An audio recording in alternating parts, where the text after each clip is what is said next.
My name is Gareth and welcome to Fat Pigeon Audio Reviews, where today we are taking a look at a wireless amplifier from Arylic. So Arylic's wireless amplifier, it's actually called the B50SE.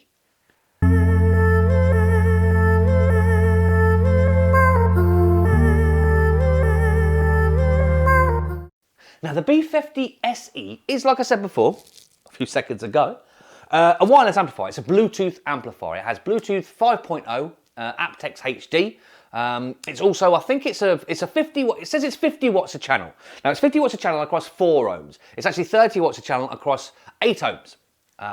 But the sort of surprising thing with this little amp is that it has a subwoofer out. Now I've done reviews in the past of a Dowk Audio and a Knob Sound and a few other bits and bobs that I was really impressed with these sort of little amplifiers. Now Arylic themselves have sent me this and they said to me, they said, Gareth, can you put this on your channel and see what you think? I've mentioned to them via emails and stuff like that, yes, it will make it to the channel. If it's good and I can sort of back it and I'm quite happy with it, I will absolutely put it on the channel. And here we are, it's made it to the channel. A lot of other stuff that, I have a lot of things sort of not necessarily sent to me all the time, but I do have things sent to me and they're not massively up to scratch and they don't really do it for me. So I don't put it on the channel. There's no point in me sort of slating a product. It doesn't do anybody any favours and I don't like to be negative about anything really. So I only put the stuff on that I like. And this Arylic has really sort of surprised me. And these are the little gems. Now, recently I've been putting these sort of higher end systems on with sound demos and things like that. I've recently bought a new camera system and lighting and microphones and oh yeah, it's very fancy. So I thought I'm going to sort of try that out. I've got a new microphone for the actual standalone stuff. So I've been doing some demos anyway. I'll get into it. Let me just get back to this. I can sort of... Anyway, been doing these demos. And I sort of thought this was a perfect time now to put this on, because it sort of brings me back down again. This is £89 on Amazon, £99 I think maybe. It fluctuates between £89 and £99 on Amazon. AliExpress have it for $79 sometimes and then $160. So it all depends on when you're looking and what sort of price point this is, because it fluctuates quite a lot. But I want to sort of review it at £89 as that's what it is on Amazon as the making of this video.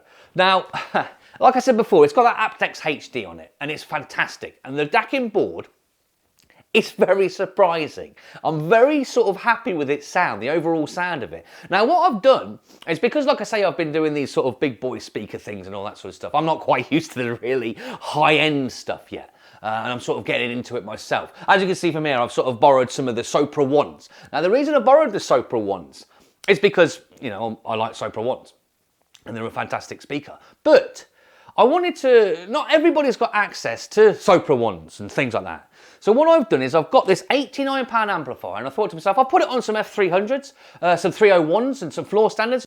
I've put it on some of the Focal speakers as well, the Thevas and sort of thing, about £600. And I put it on some Missions, about £185. So loads and loads of speakers.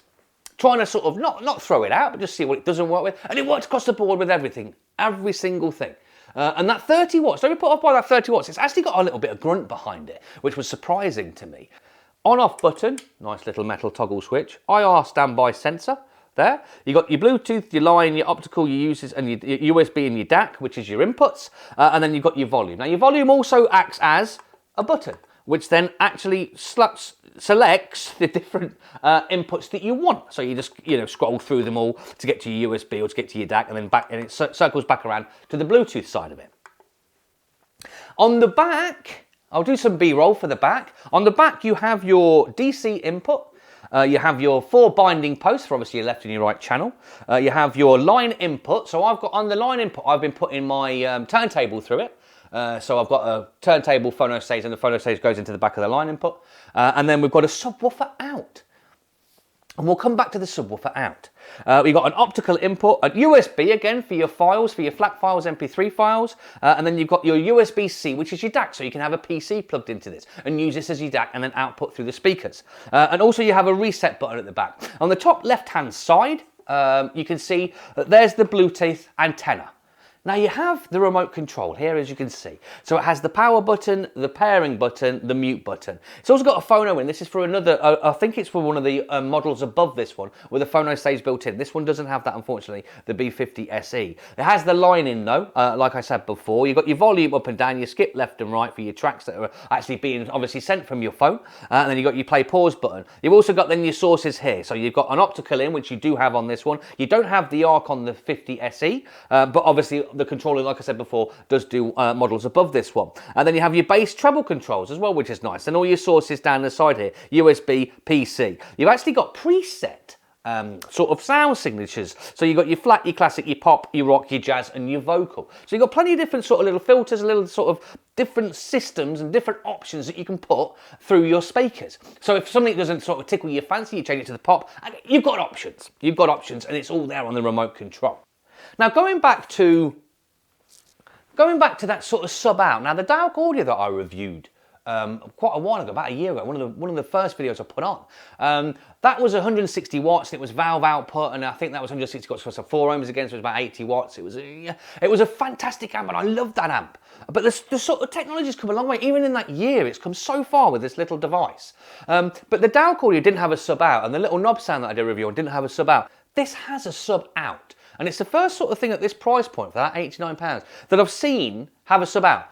So if you're driving speakers that are sort of, well, off eBay or whatever your budget is, really. I mean, I tried this with a pair of Missions, LX1s. They're about £189 they were. And again, they've got an ample amount of bass, and it drove them absolutely fantastically, this little amplifier did. But what I sort of, it didn't, well, I'm getting ahead of myself. They're ample. They were ample bass. But then when you put that sub on it, now it comes alive. Now it's room filling capabilities with that sub. So it sort of then not really puts them as a satellite speaker, but maybe it does a little bit. So you've got the main mids and stuff coming from, and the treble coming from them little Mission tweeters and the little Mission drivers themselves. And then you've got that lower end authority from the sub. Now, albeit this is 30 watts, so it's I think about 93 decibels sort of max power output. So anything sort of under the 93 decibels, it sort of may struggle with, but it doesn't really matter, because you can sort of have a lesser powered speaker, or lesser power hungry speaker, should I say, and then whack the sub on it. So the fact that you've got that sub out, it sort of opens up a lot of options for you. Now, saying about that 93 decibels, I put a lot of speakers through these. I actually put some Mission Q3 floor standards through it as well. I put some Focal Vestias through it, the floor standard variant, and it was just it just drove everything. I'm also going to put some pictures on, because I took this into work to have a little bit of a play around with. And I put it on. It's just silly, but I had access to it, so I thought I would. I put it on some F1.8s from Fine Audio, £7,500 bookshelf speakers. And I thought, why not? Right? Who else is doing that? Who else is going to do that? I know there's going to be a lot of comments saying, fine. But I can, and I wanted to, and it was fun. And I tell you what, it drove them really well. All I was using was obviously the Bluetooth side of it, that 5.1 aptX Bluetooth, through Cobras on my phone. And I was sitting back thinking, very interesting. Now, don't get me wrong, the speakers were doing most of the work. But the sound that came out of those F1.8 speakers, I know it's absolutely stupid. It's a silly, silly thing to do. I mean, if your budget's £7,589, boom, there's your system. You get your little Arylic amplifier and you buy some £7,500 speakers. Obviously you don't. But I thought to myself, I can try it. And I've tried it with these as well, the Sopra ones. And the Sopra ones have that beryllium tweeter, and I'm going to do a review on these hopefully in the future as well. But for the amplifier, it drove everything. I didn't find anything. The setting says to me, the 93 decibel thing, I thought anything sort of below the 93 decibel range, which quite a lot of them are, that 88 sort of decibel range and all that, and I thought it might struggle with them a little bit, but it didn't. It just kept going, and that's why I went from all these different range of speakers all the way up to the big boy speakers, like I say the F1.8s and these sort of things. Like I say, I'll put a photo up of me sort of demoing that, and I had the Technics turntable, I put the Technics 1500C turntable through it as well, and it's sort of shocking, the level of detail that this DAC has on board, especially from the Bluetooth. Now, I've never been a massive fan of Bluetooth. Everyone sort of stays away from Bluetooth if they can help it. If you've got the budget to stretch to a streamer like the Wii Mini for £99, I recommend that. It's got the optical for it as well. But then the Bluetooth absolutely surprised me. Now, there was one tiny little thing that I couldn't get on with it. Again, sound quality-wise, blown away. I absolutely loved the high-end detail. The strings and things were actually very accurate. Now, I'm not saying that this is going to be amplifiers of hundreds and hundreds of pounds, maybe thousands of pounds. Of course, it's not going to. It doesn't have that sort of the grip on the bass that I sort of hoped for. But it's £89. Who the hell am I to say that this is a fantastic, £89, it's an absolute winner. The highs are high without being bright. Again, I know it's a lot to do with the speaker, but it drives the bass very nicely. It was a very pleasant sounding bass, especially across all the range of the speakers I did. Mids were very good. It's not a V-shaped sound by any means. It's got a lovely sort of linear sound across the mid-range as well. Vocals were fantastic through it. Again, I was going through F1.8s and Sopras, and it sort of shocked me a little bit. Now, the reason I did it through the higher end speaker is because they're transparent and they will pick out any sort of fault. Especially with like a source going through it like a turntable. Is there any hums, any buzzes, any imperfections in there? And there wasn't. Now, like I said before, I've gone off on a tangent again. The only thing I didn't quite like about it is a lot of it, with the Dowk Audio, Knob Sound, and a few other the Chinese little amplifiers out there, when you receive a message on your phone, it's not a big thing, it's not a big thing. When you receive a message on your phone, it dulls down obviously the volume, because it's going through Bluetooth, it dulls down the volume of your music for let your message come through. This one didn't do that. It sort of cut off your music. So if you get a message come through, the music stops and then you sort of hear your message tone go through. So rather than it just dulling the sound down so you can say, oh, there's a message come through, it sort of cut it off. I don't know if that's my phone or it's how I've got my phone set up, but I thought, oh, that's a little bit different. Now, when the music's playing through it, like I said with that DAC before, there's absolutely no problem. I'm very, very happy with the sound for £89. So that's sort of one of those things you can sort of, hopefully when you listen to your music, you're not getting too many messages. If you do, it will cut it off just for a split second. It's just why it sends the tone through. If you've got a long tone for your message tone, it will cut it off for quite a long time. But if it's just like a blink, then it just shuts it off. I just didn't expect it, that's all. But I can live with that. For the sound quality that this produces, I really can live with that. Or just tell people I'm busy. Stop calling me. I'm listening to some music. Now, with the sub, again, this sub feature, I really did. I just used my own sub here. I've got like a TIAC or a Teak little sub it's about 10 years old. And I threw that on. I have it upstairs for my surround sound upstairs. So I threw that on it, and it's very pleasant. It is very pleasant. It controls the bass very nicely. Like I said before, this isn't beating any big fat amplifiers, the big boys out there. The way that sort of, the bass is very pleasant on this, and I didn't expect anything actually. Let me be honest with you. For £89, I didn't really expect anything, and that's why it's made it to the channel, because I was so happy. I was so happy when it was going through the F1.8s, and I was so happy when it went through the Sopras, and even through the Missions, through the lesser speakers I've got. I've actually put it through the the F300s, the little bookshelves, and they were amazing. It really controlled them beautifully. And that was sort of like my favourite pairing, albeit obviously the Sopra one's brilliant, everything else. And it drove them beautifully and the sound was fantastic. But my favourite was them F300s from Fine Audio that I had access to. That it just did everything I wanted to do with the bass. It wasn't too much for the amplifier. It wasn't sort of distorting or losing anything. And it kept up with everything within that bass frequency that speaker could actually cope with. And the same with the amp. And it was just a very, very pleasant sounding sort of speaker. And that's what I mean, I don't know how much they are now. I mean, I know when they came out brand new, they were about £300 or $279, but I've seen them for like £150, maybe sometimes £99 on special offer. And it pairs fantastic with this. The Mission LX1 as well was fantastic. I really did like it. I mean, if you've got something sort of small, I mean, even if you're, a lot of people like bass. And the fact that this, like I said before, this is a 50 watt, 30 watt per channel across 8 ohms. It drives speakers very, very nicely. But when you get to something really quite big, it didn't struggle with it at all. It drove them. But that's when you sort of think to yourself that if it's taking too much power, if the speaker's too hungry, that's what the sub's for. Buy a little sub, have a check. You've probably got a sub of your own already. Plug the sub into the back, and that's what the main selling point for me was, that sub out. I'm pretty sure there's loads out there that do it now, but this was the first time I'd seen one. And when you add that lower end frequency from your sub to a pair of really nice moderate speakers, F500s, sorry, the 300s for instance for Fine Audio. I tested a few. I actually tried them with the PMCs as well, the Prodigy ones, and it drove them fantastically. It just sort of, it was a big shock. It really was. The fact that I put all these speakers, I thought, I've got it set up, why not try everything? I can. I mean, not everyone's got access to all this stuff. I thought, why not have a play around? It's fun. And it was astonishing. Those F1.8s, I mean, I was nearly put it on. We've just got some new speakers in the Audio Lounge. I wanted to try it through I might even make a video just for funsies. The Utopia Scalas, they're £34,000 floor standard speakers from Focal, and they're beautiful. And the information, but I might put that on it. I didn't try that one, and as high as I went was the Cypher ones and the F18s, like I say. But if you're in the market for an amplifier that can have a sub out on it and it's got the aptX HD on it and that compression, it really is a nice quality. I expected it to be reduced massively from my phone again, but you still have that option of the optical on the back or the USB on the back to plug in an aftermarket streamer like the Wii Mini at like £89, £99. Or if you've got something else around that similar price point, you plug it into the back of this via the USB or via the optical, like I say. You've even got... You can even have the optical used for your TV. Put this underneath your TV. Optical in the back, through some speakers, boom. You've got a literal 2.1 surround sound system then.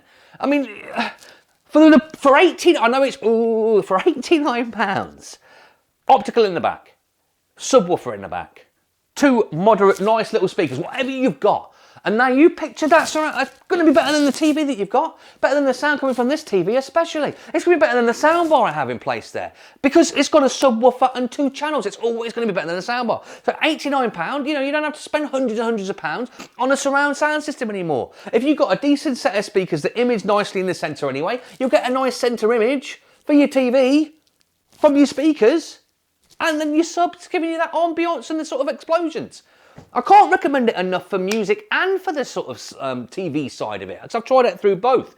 The sub really does help. Now, the DAC on board, I know I've sort of gone, I'm all over the place, it's because I'm excited, and I'm going backwards and forwards with sound quality.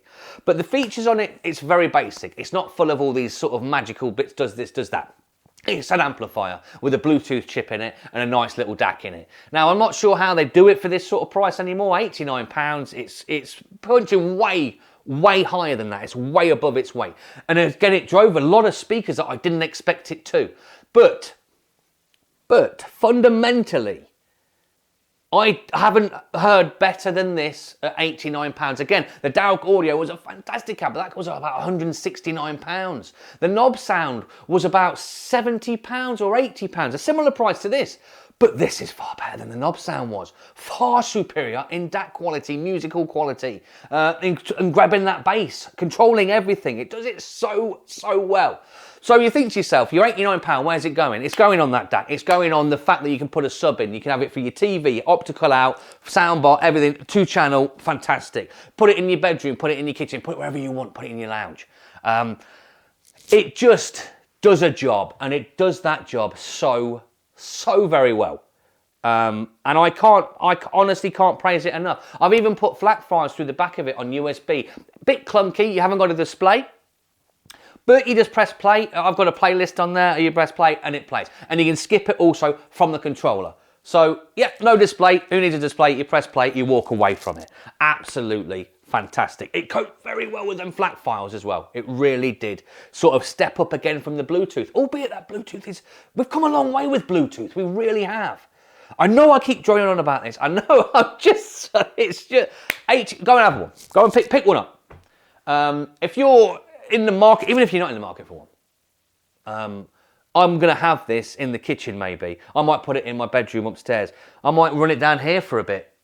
Just to get used to it. I just absolutely love it. I actually personally think my son's into getting into his music now as well. He's got a turntable. I think I might give it to him. It's that good. I'm going to give it to my son to play around with and get used to a really nice, crisp, clear sound. It's got quite a nice sound stage to it as well. Let me leave it there. This was going to be classed as a quick review, which it was a quick review. I'm not sure how long the video's been going on for now. I think I've covered all the bases for you. I mean, if you like this video, if you like how passionate I am, if you like the fact that it's exciting to me, hit the like button, hit subscribe. You'll see many more. I only, like I say, put videos on that I'm excited about. So every time I put a video on, I'm going to be pretty much like this. And also, oh, I forgot. Oh, no. It comes with an app. It's got an app on it. So the stuff that's on the actual controller, I've just seen it on the controller. is within the app itself. So you can literally connect to it via the Bluetooth, and then you can control the settings inside without the controller. And you've actually I think you have the same amount of functionality, or maybe a little bit more actually on there, if I remember rightly. But yeah, the Go Control app is absolutely worth getting. You ever play around with it and get it to sound exactly how you want to. You've got all sorts of different sort of options in there. And obviously you've got your tone controls, pop, music, all that sort of thing. But it's just worth noting that you don't have to necessarily have the remote. Everyone likes apps nowadays. It controls everything, doesn't it? So yes, I just wanted to put in there that it does have an app with it. Thank you so much for watching. This was supposed to be a short video. I wanted it to be about 5 or 10 minutes, so probably it's about 20 minutes. In fact, I've probably been talking for about an hour, and I want to reduce it down to 20 minutes. So thank you so much for watching. Hopefully this has been a bit of an insight for you if you were interested in this sort of thing. This is one of the ones to go for, Arylic. I can't like I said before, I can't praise them enough, especially at its price point. So thank you so much to you guys out there for watching, and fingers crossed, hopefully I will see you in the next one.